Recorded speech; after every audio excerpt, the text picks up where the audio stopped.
Welcome to the home of Florida's finest everything.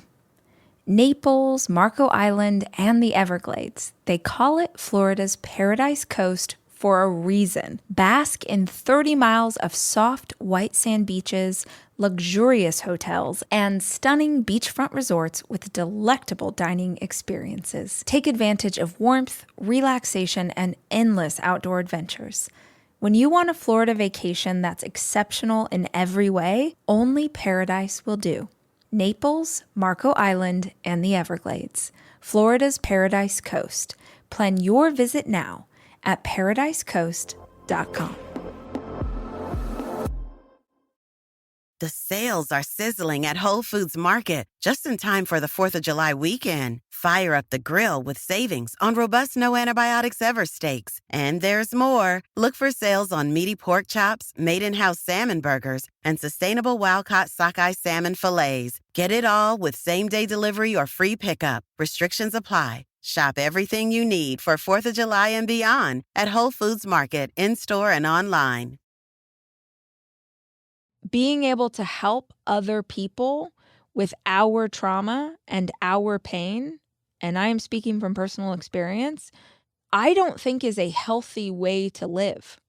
I don't think that it ends anywhere good to process and walk through those things and let other people into the deepest parts of your pain. And I didn't know that when I started this journey. Now, I don't know if I would be where I am. I don't know if I'd be where I am as a storyteller or a writer or with the show or any of that if I hadn't talked about all these things that I have gone through. But in retrospect, had I known how much that would open me up, had I known like energetically what that would call in, had I known that I would unintentionally start to draw more negative things in because I was talking about trauma so much, like, you really have to be careful. The words you speak become the reality you live inside of.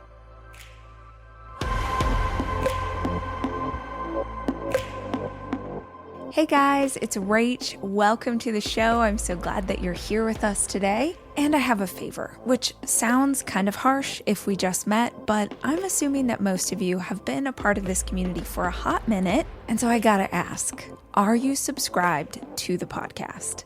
Subscribing to the podcast you listen to regularly is one of the best things that you can do for hosts like me. It helps to support the show and the staff that works on it. It ensures that you never miss an episode when we drop a new one. And here's the cool thing about subscribing. If you do it and then you hate this show, just unsubscribe. It's one click away. In the meantime, if you're listening, we would so appreciate it if you would just tap that button and make it official.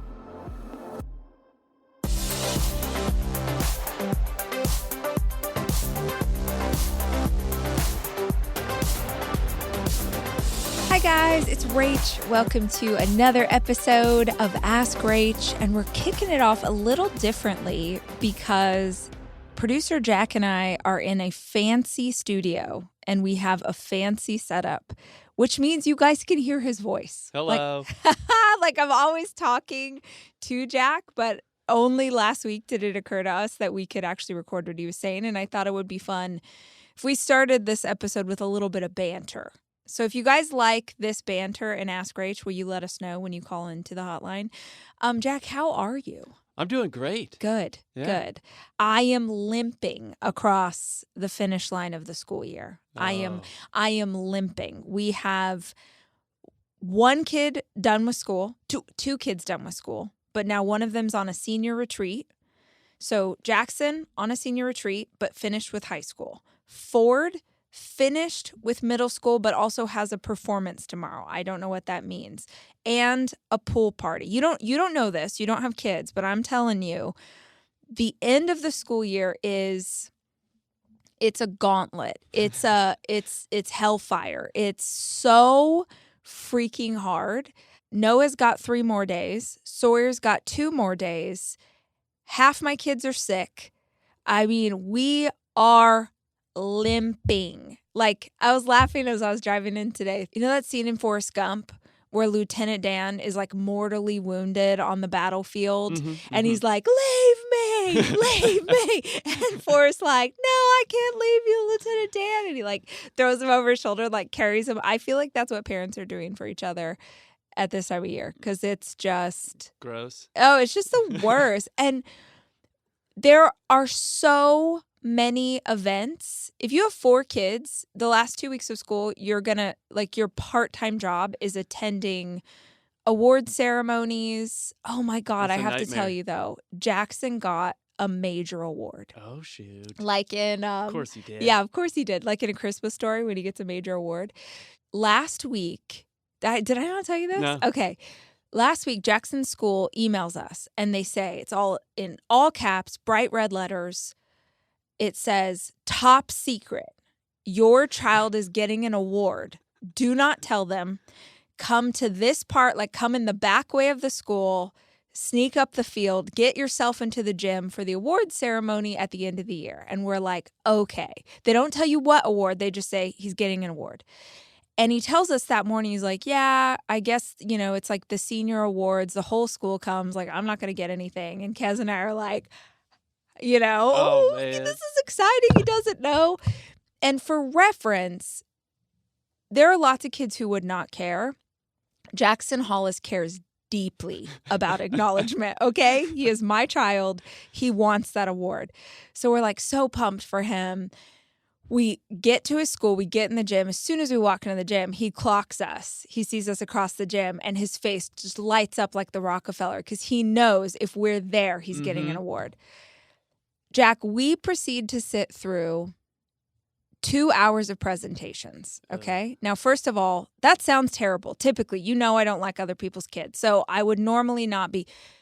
It was so inspiring. Oh. The kids at his school, seniors in high school apparently are like doing more than local politicians. They're like, and the president of the local, blood drive of America is this 17-year-old boy. It was crazy.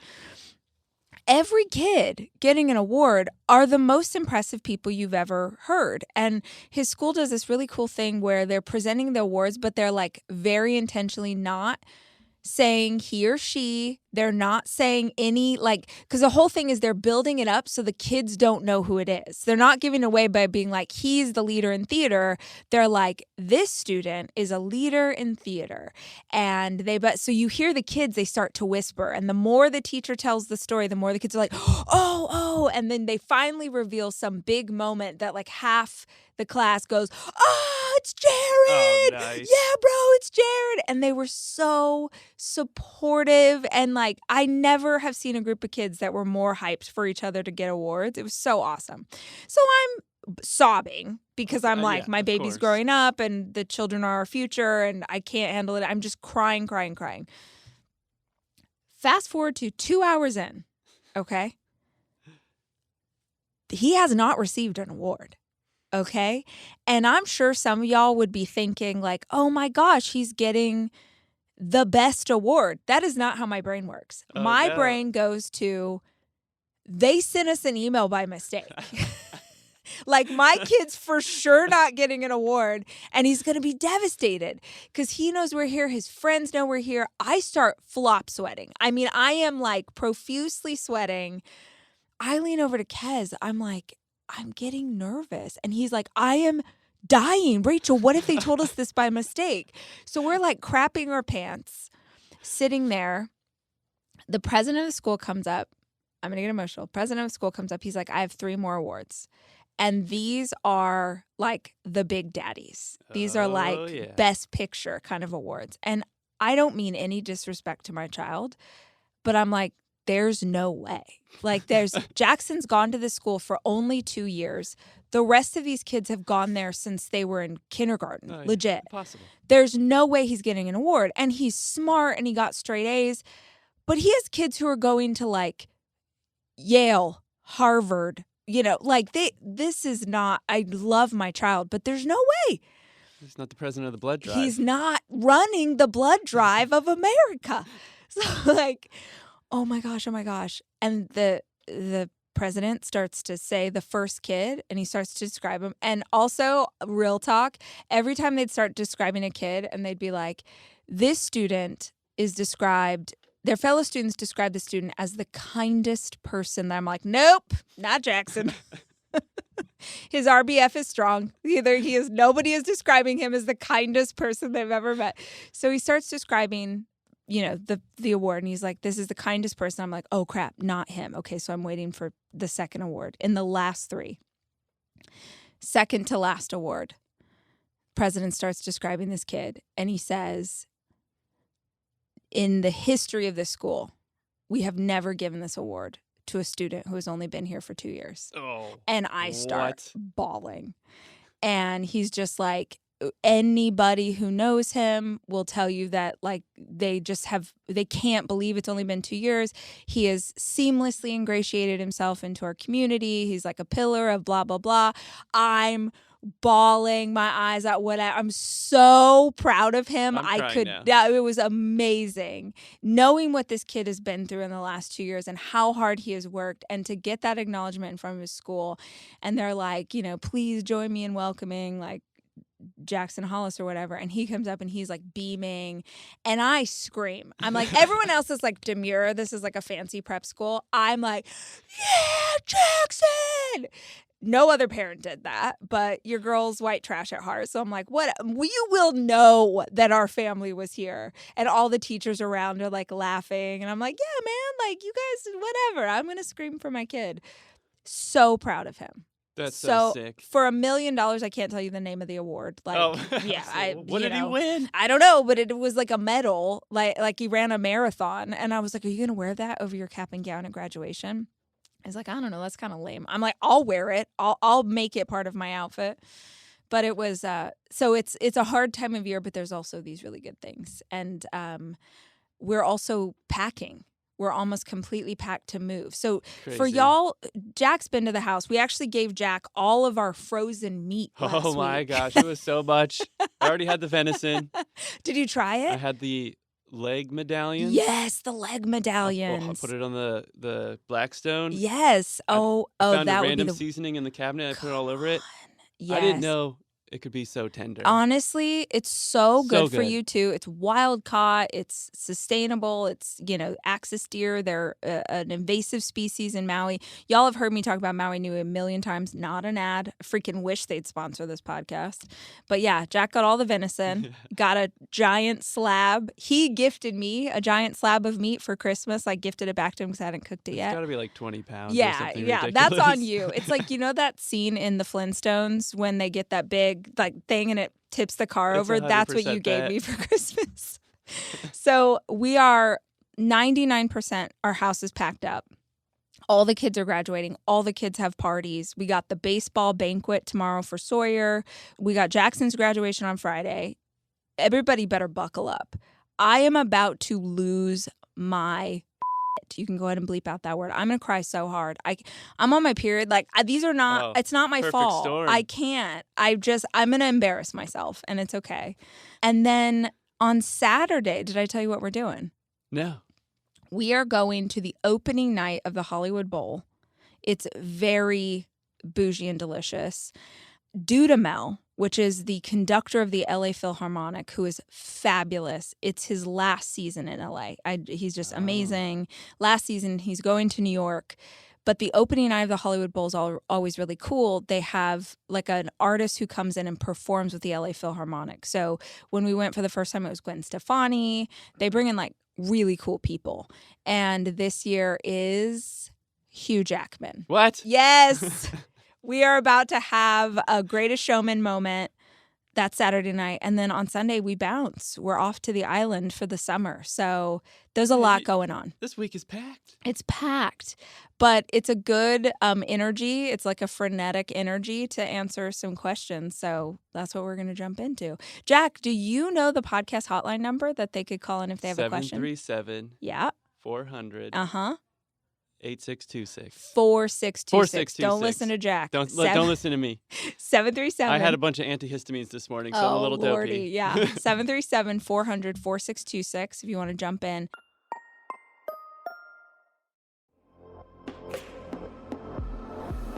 I love a beautiful outdoor space. I love a well-manicured lawn. I love, is there a lounge? Is there an outdoor table? There's just something so beautiful about a summer evening.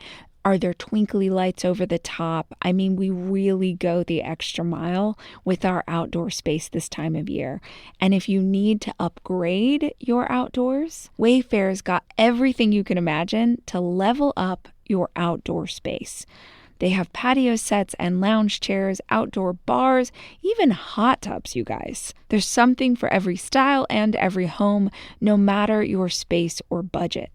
It's easy to have a one-stop shop where you can make over your entire yard with a resort feel without the resort price tag. Don't wait. Make your outdoor space your dream oasis today with Wayfair and enjoy it all summer long. Head to wayfair.com right now to shop a huge outdoor selection. That's WAYFAIR.com. Wayfair. Every style, every home.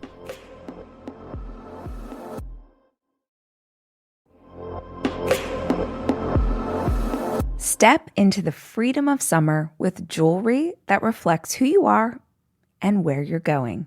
From sunrise to sunset, Pandora Jewelry transports you to paradise. No passport required. From ocean charms to colorful tennis bracelets, shop new arrivals to add to your summer staples. Be unmissable this summer with vacation-ready designs. Everyone loves adding a little something fun to their wardrobe during the summer, and accessories are the easy go-to staple that will jazz up any outfit. Feel it, live it, embrace it. Be love. Shop in-store or online at pandora.net to discover new styles.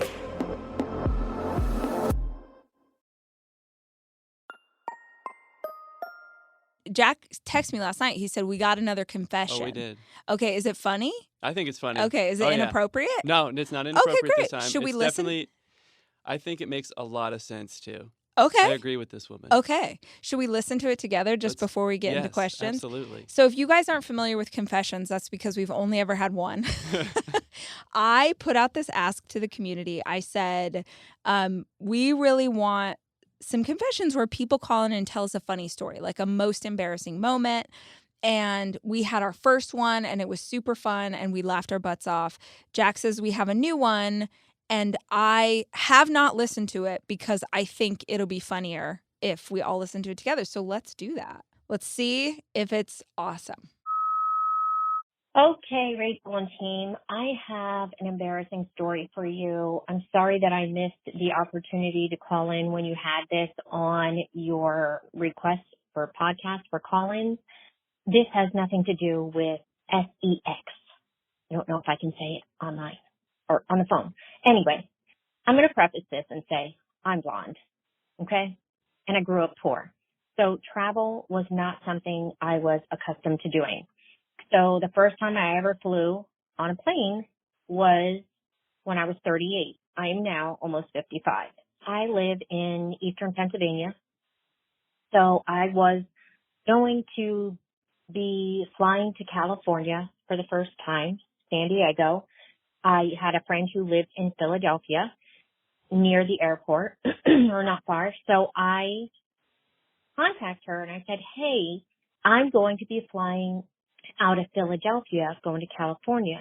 Do you mind if I leave my car at your house? Will you drive me to the plane station? I'm just going to leave it there for a minute. She said, what? I said, I'm going to be flying out of Philadelphia. Can I leave my car? She goes, I know what you said, but what did you call it? I said, the plane station. I'm leaving from Philadelphia. Can you take me to the plane station? She goes, do you mean the airport?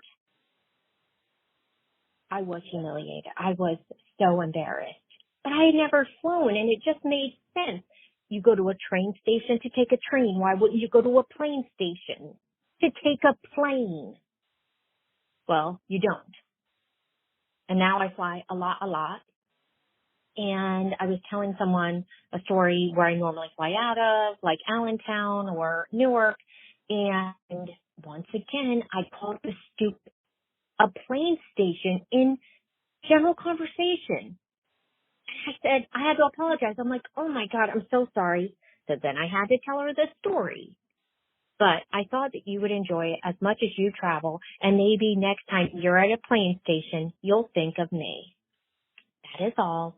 Oh, this is Tanine from Eastern Pennsylvania. 100%. Like, first of all, I think you should just own your special word for it. People make up words for things all the time, and just like, oh, I think plane station is a word we should all adopt that. I'm headed to the plane station. Yeah. That is not that embarrassing. Also, this is a teachable moment for me. They're not supposed to be these confessions, but it's a good teachable moment for all of us to remember. You should not be good at something you haven't done yet. You do not have knowledge of the things you haven't yet encountered or experienced. And I think the cool part about that story is that even though you didn't grow up getting to travel, you found a way there in your adult life. But don't ever beat yourself up, and don't ever be embarrassed for knowledge you didn't have before you were able to acquire it. It would only be embarrassing if you go through your life dreaming of traveling and you never do it because you're too scared to get something wrong. There are so many people in this life who hold themselves back from doing something they long to do because they don't want to be seen as a newbie. They don't want to be seen as someone who's green and someone who doesn't get it. And what a freaking waste of opportunity. There is nothing embarrassing about that story. That story is actually very sweet. It's very funny. You gave us all a chuckle, but I don't think that you should feel any embarrassment about it because you can't know what you don't know, right? So if you guys have a confession that is funny, and I love that she spelled out S-E-X. If you have a confession, you're going to call 737-400-4626. Let's get into the Ask Rach questions of today. I gave myself a little note here to acknowledge y'all.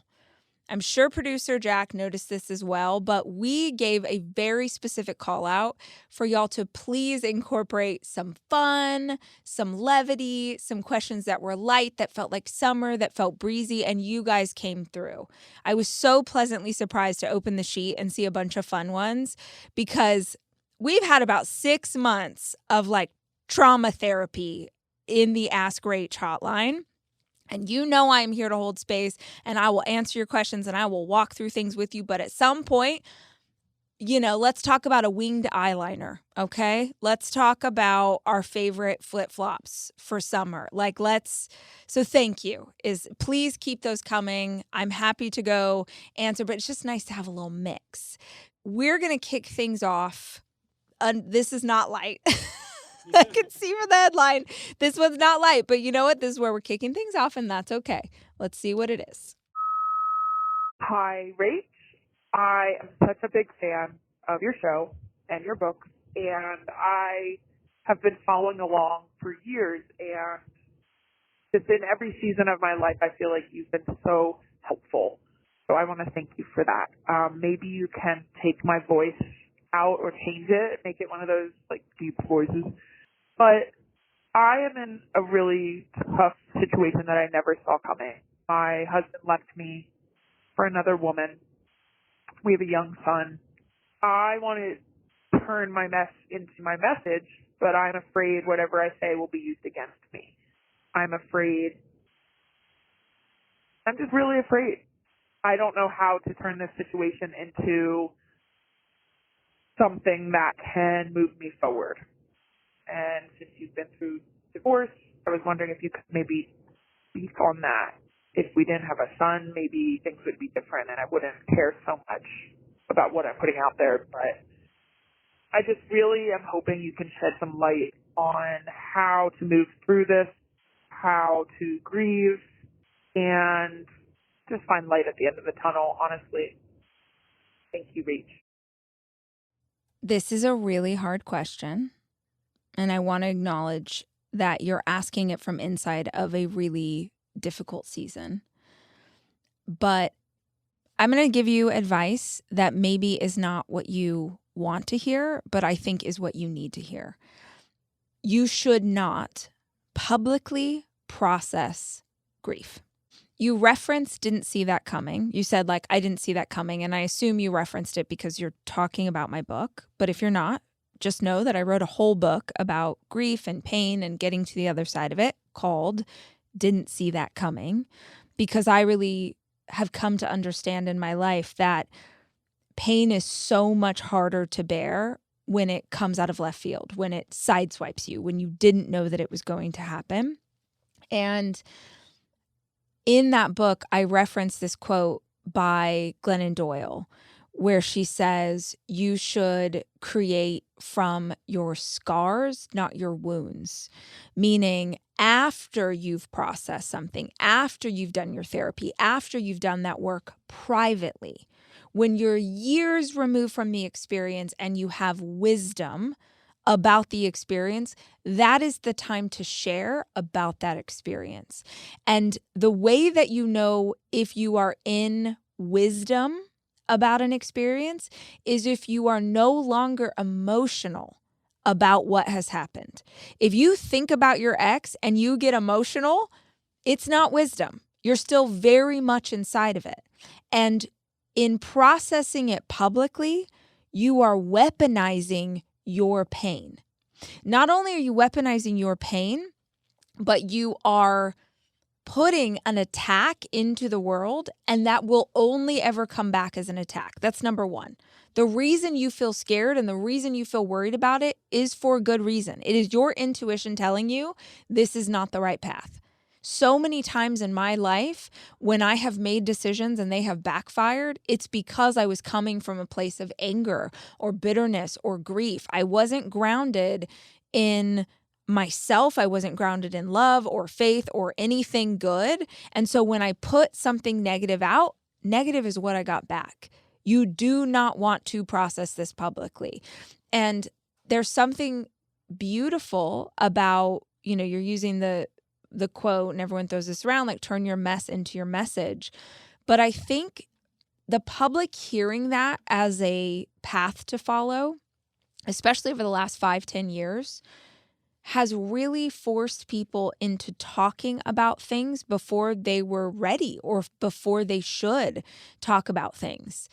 Like, I've walked with friends, walked with family members through intensely horrible experiences. And I mean, we are within weeks of something happening and they're like, yeah, but this is going to be my testimony. Like, this is what I'm going to use to help other people. In that moment, you're still so in shock. You're grasping on to whatever you can get a hold of. And I get that.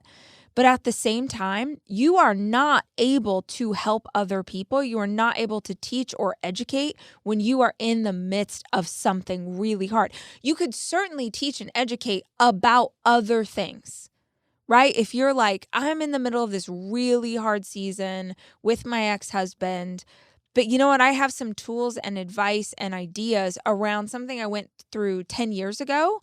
Freaking A, man, go for it. That's awesome.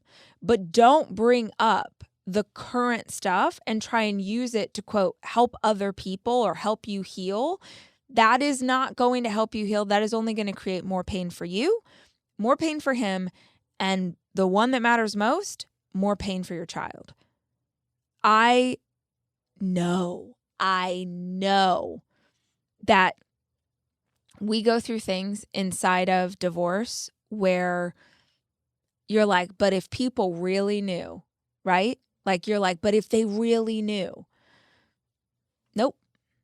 It is our job as parents to protect our children's perception of their other parent. Now, obviously, if the other parent is like a monster or whatever, that's not what I mean. But if that parent did something to you, but their child's perception of them is still like, yeah, but that's my dad, but that's my hero, remember that when you damage a child's perception of their other parent, you are damaging their perception of half of themselves. It sucks that you can't tell the whole truth. It sucks that you got screwed over, and it sucks. It sucks. And oh, I hate that this is true, but sometimes life sucks. Sometimes life is unfair.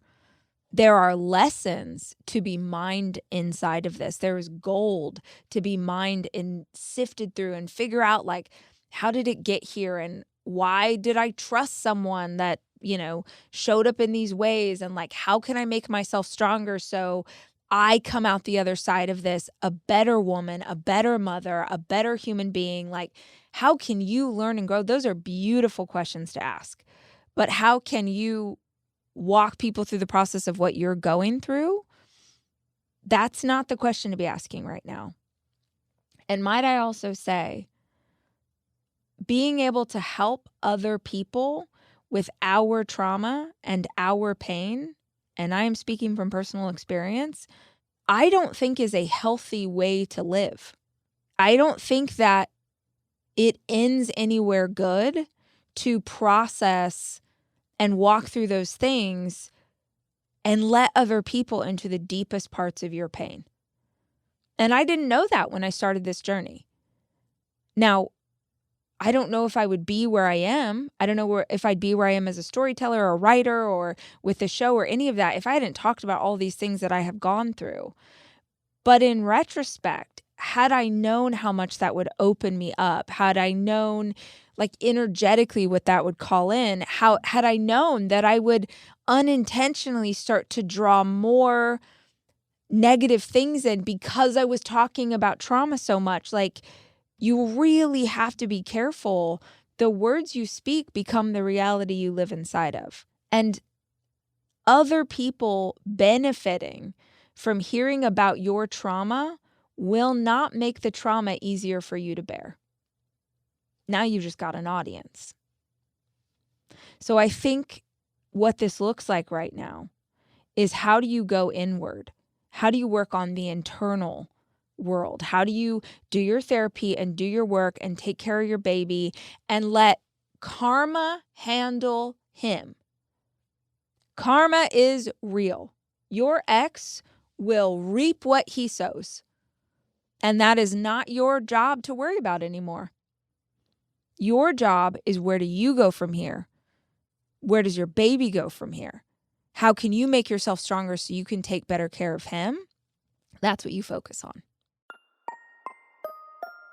Comcast operates the nation's largest converged network, reaching 64 million homes and businesses. With $80 billion invested to expand broadband infrastructure in the U.S., Comcast is actively supporting the goal of bringing broadband to everyone, including rural communities across the country. Comcast has connected 1.2 million new homes and businesses in the last year and are on track to do the same this year. Learn more about how Comcast is bringing high-speed internet to communities across the country at ComcastCorporation.com.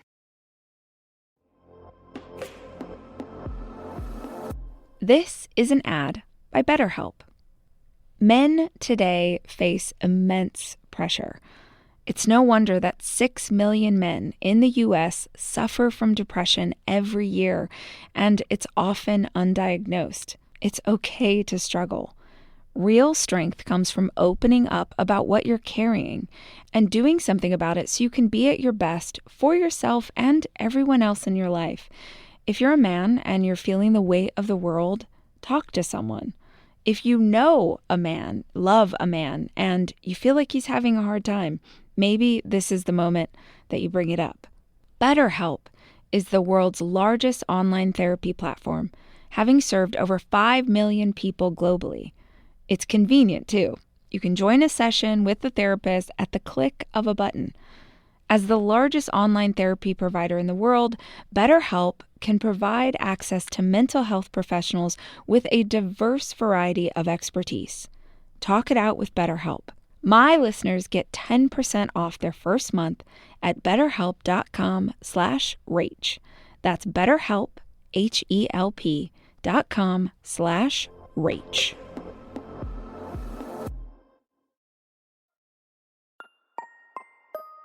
All right, let's see our next question in the mix. Hi, Rach. This is Lacey from South Carolina, and I've been listening to a lot of your episodes lately about finding your passion. And I believe finding my passion is finding meaningful relationships in my life, but I found that very difficult. I have been single for over a year. I don't really have any family. They're all addicts, so I had to cut them out. I have 3 children, but they're grown now, so I'm very lonely. I've been out on dates, and it just seems like everyone's using people these days. No one wants meaningful relationships. I've tried to go out and make friends, but I can't seem to find a good friend. I just want someone to come home to, or someone I can call when I need and tell them how my day went, because I'm human and humans need that connection, and it's been very difficult for me. I care very much, and I think today's society doesn't care at all as a whole about other people, and I want to find like-minded people like me, but I'm finding it very difficult. So if you have any advice to give me, I would appreciate it. Thank you.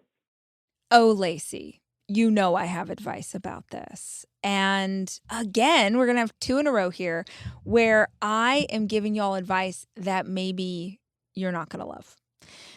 Here it is. You will find what you are looking for.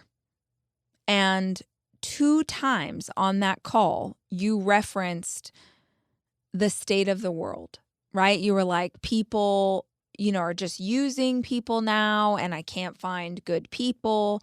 You have a belief system about other people that is filtering out any possible scenario where you could find the opposite.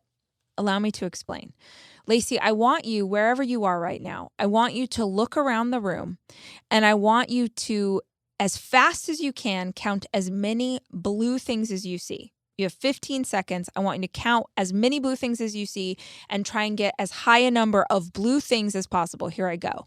1, 2, 3, 4, 5, 6, 7, 8, 9, 10, 11, 12, 13, 14, 15. Now, in 15 seconds, even if you don't have an exact number, you saw a lot of blue things, yeah? How many red things were there? Now, you can glance around the room right now and be like, oh, there's a red thing. That light is red. That Clorox container is red. But you weren't looking for red. And because you weren't looking for red, you didn't see it. You saw blue. It is the same with people. It is the same with anyone who's single and wants to find love. It is the same with people who long for friendship. It is the same with seeing good characteristics in our family members or seeing bad characteristics in our family members. Whatever you are looking for, you are going to find. This is not a question of there not being good people. This is really a process of rewiring your brain so you are looking for the right thing. That happens through mindset. That happens through being very clear about what you are focusing on. Now, whether or not you believe it, Lacey, I really believe that the universe is always saying yes. It is always saying yes to us. And it is saying yes based on whatever we are focused on. Not what we write down in our journal and not what we create in the Pinterest board of what we would love. The universe says yes to our thought process. Tony Robbins always says, where focus goes, energy flows. There is nothing more powerful in this world than your mind. Your mind controls everything. So when you focus on something like you have clearly focused on, man, there aren't good people out there and everyone just wants to use me and I'm feeling lonely and all of those things that you reinforce to yourself, the universe is like, yes, yes, yes, yes. And it keeps lining up more of the same for you. I know I've used this as a reference to y'all so many times. If you've been on this show with me for years, you're like, girl, we know, but maybe Lacey doesn't know. So I want to give you an example. Have you ever had a morning where you wake up and on the way to the bathroom, you stub your toe and it like really hurts and you're really pissed off or you're really sad or however you react when you hurt yourself. And it's like one thing after another goes bad. You stub your toe, and then you're out of toothpaste, and then you forgot to buy eggs, so you don't have the right breakfast. And just like everything, one on top of another, stacks. And you're like, this day sucks, right? It's like that phrase, this day just went from bad to worse, proves that this is a thing. People are like, yeah, I was having a bad day. It just got even worse. Now, I assume that if everyone has experienced that bad day, they've also experienced an awesome day. Have y'all ever experienced a day? I mean, my favorite day is my birthday or Christmas morning. It's just like everything feels magical and happy, and like you love your family and your partner is awesome and your kids are wonderful, and you're just like wrapped in the emotions of good vibes, and it just keeps getting better. And like, you know, your kid spills their milk all over the table, and like normally that might frustrate you, but you don't care because it's Christmas, and like, yay. Those are both made up scenarios in your mind. They're made up. You decided that it was a great day because it was Christmas, or because it was Hanukkah, or because it was your birthday. You decided that it was a bad day because something, quote, went bad, or you opened your phone and saw a news report, or you opened your phone and saw an email that reinforced the belief. In either scenario, it's what you chose to focus on. Of course, on Christmas Day, there were things that went wrong, but you didn't focus on them because you were like, no, it's a day of joy and love. That's where my heart is at. In the same way that you choose what to focus on those days, we have control over what we focus on 7 days a week. And if you want to attract more good people into your life, you're going to do that in 2 major ways. Here are your 2 major moves. Number 1, Lacey, is you are going to start focusing on the good qualities in people. And I don't care who it is. I don't care what it is. If you go to get a coffee and the barista has a nice smile, you're like, man, these baristas are so nice at this coffee shop. If you go and someone lets you into traffic, you're like, oh, great. Like, people are still classy. Like, you just find opportunities. When I was in elementary school, the teachers used to hand out these little cards that were gold, and they were called Caught Being Good. Caught Being Good tickets. Caught Being Good cards. And it was so great if you got a Caught Being Good card. I want y'all to go through your day and be looking for people who are doing good. Oh, look at that human showing up. Look at this human showing up. Look at that woman who wore a great red dress. Look for anything. Because in the same way that you were looking for blue things in your room, when you start to make yourself focus on the goodness in people, you're going to see the goodness in people. And when you start to see the goodness in people, you will understand that the kind of people who are being pulled into your orbit based on your focus, they were not the right people. The first thing you're going to change is what you focus on. The second thing that you're going to change, Lacey, is yourself. We don't attract to our lives what we want. We attract to our lives what we are. So if you want to have better friends, be a better friend. If you want better people in your orbit, what does that mean to you? Like, make a list of all the things that you would love in a partner. I would love someone who's kind. I want someone who has a great job. I want someone who's physically healthy. I want someone who's adventurous. I want someone who loves to cook. I want someone who loves to eat. Just make a whole list. This is for anybody, not just Lacey. And then look at the list and tell me which of those characteristics you already have.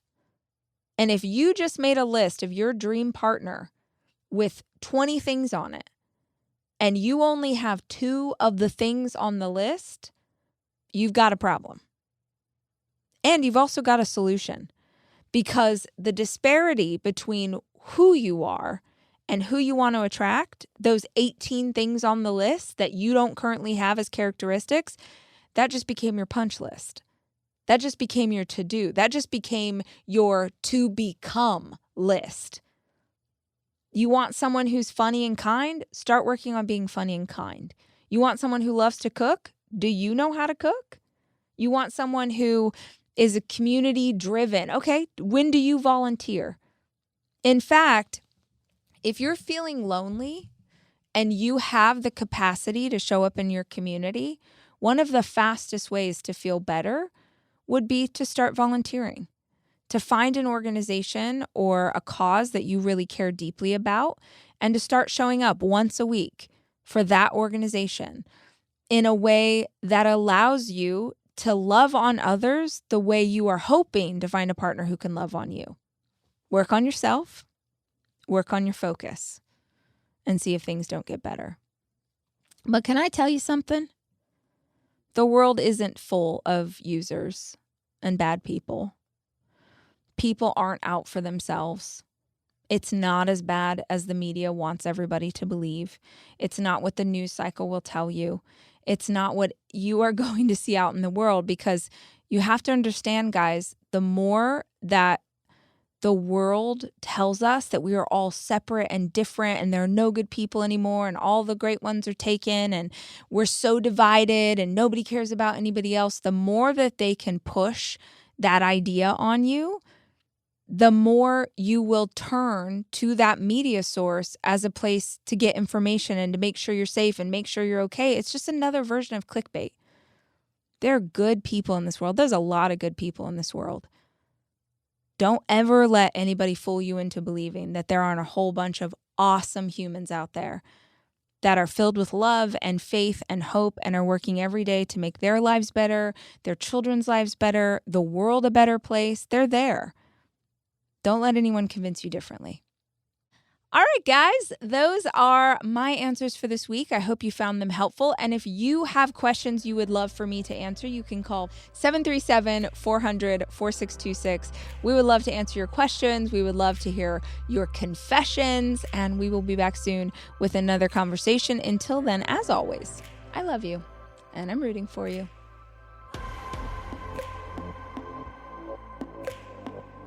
The Rachel Hollis podcast is produced by me, Rachel Hollis. It's edited by Andrew Weller and Jack Noble.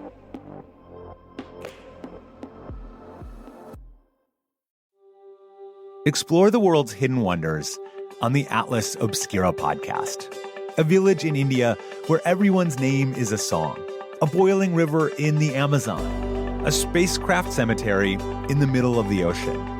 Every day, the Atlas Obscura podcast will blow your mind in 15 minutes.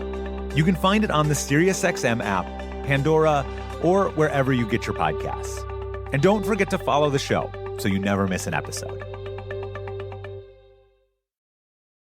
At Capella University, you can learn at your own pace with our FlexPath learning format. Take 1 or 2 courses at a time and complete as many as you can in a 12-week billing session. With FlexPath, you can finish the bachelor's degree you started in 19 months and under $19,000. A different future is closer than you think with Capella University. Learn more at capella.edu.